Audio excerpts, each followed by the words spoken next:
Assalamualaikum warahmatullahi wabarakatuh. Selamat pagi semuanya. Berjumpa kembali dalam praktikum struktur dan produk jaringan sekretari tumbuhan. Kali ini kita masuk pada latihan ketujuh mengenai deteksi tanin pada berbagai jaringan tumbuhan. Ya, tujuan dari praktikum kali ini yaitu mahasiswa diharapkan mampu mendeteksi keberadaan senyawa tanin dalam jaringan tumbuhan dengan metode histokimia. Bahan yang digunakan dalam praktikum kali ini yaitu larutan 10% FeCl3, kemudian daun kenikir, daun jati, dan daun talas. Cara kerja praktikum ini sama dengan praktikum sebelumnya, yaitu organ tanaman dibuat insan melintang, kemudian insan melintang tersebut diletakkan di gelas benda dan ditetesi oleh larutan 10% FeCl3, didiamkan atau direndam selama beberapa menit, kemudian ditutup dengan gelas objek ya, objek gelas. Nah, kemudian diamati dengan mikroskop pada perbesaran lemah. Maka akan terlihat uji positifnya menghasilkan perubahan warna menjadi hijau, biru, atau hitam. Nah, apa itu tanin? Tanin adalah salah satu senyawa aktif metabolit sekunder golongan polifenol yang dihasilkan oleh tanaman. Jadi ini termasuk ke dalam senyawa fenolik ya, yang mengandung apa? Masih ingat? Ya, cincin aromatik dan gugus hidroksil ya. Seperti ini. Ini lebih kompleks. Nah, kemudian struktur dan kelas tanin, ini ada hydrolyzable tanin ya. Kemudian ada yang non hydrolyzable tanin dan ada yang fluorotanins. Jadi kalian cari jenis tanin apakah yang terdapat pada setiap jenis bahan yang diamati. Nah, berikut adalah reaksi kimia dari uji ini ya, tanin ini. Nah, karena tanin ini merupakan fenol ya, senyawa fenolik, polifenolik. Poli itu banyak, fenol itu ya yang ini fenolnya. Ini ketika ditambahkan oleh FeCl3, maka gugus aromatik yang mengandung hidroksil ini akan berikatan dengan FeCl2 ya ini. Kemudian H-nya berikatan dengan fluor yang satu lagi menghasilkan HCl.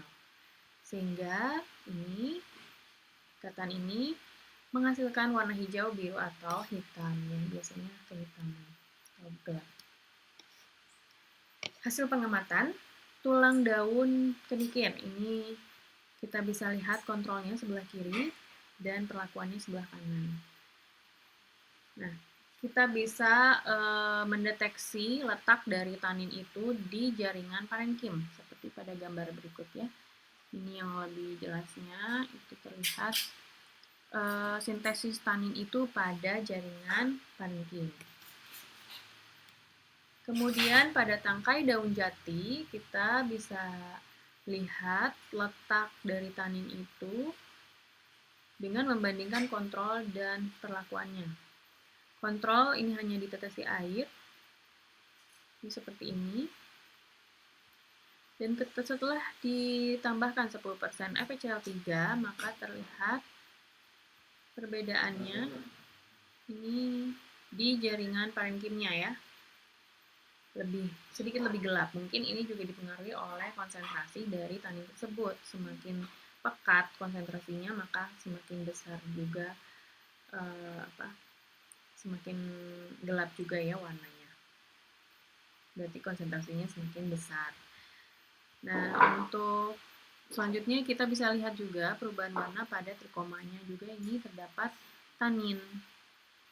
Nah, jenis trikoma apakah yang ada pada tangkai daun jati ini? Coba kalian nanti cari dan dibahas di laporan. Ya, selanjutnya tulang daun talas. Nah, ini kontrol tulang daunnya. Yang sebelah kiri ini hanya ditetesi air, masih berwarna coklat ya, dan terlihat sangat jelas perbedaannya. Ketika ditambahkan 10% FeCl3, tampak perubahan warna menjadi lebih gelap. Ya, ini di semua jaringan parenkimnya. Ini menyebar ya. Ada kehitaman seperti ini. Ya. Ini adalah tanin yang berwarna coklat kehitaman. Ya, baik. Untuk pembahasan di laporan, kalian bahas pengertian tanin, kandungan senyawa tanin pada setiap bahan, kemudian metode mengapa dipilih reagen tersebut, dan bagaimana persamaan reaksi yang sudah saya jelaskan tadi itu dibahas, dijelaskan secara lengkap ya. Dan kalian tentukan juga cari jaringan apa saja yang mengandung senyawa tanin beserta jenis senyawa tanin yang ada di setiap bahan tersebut. Ya, baik, terima kasih. Sekian praktikum kali ini. Wassalamualaikum warahmatullahi wabarakatuh.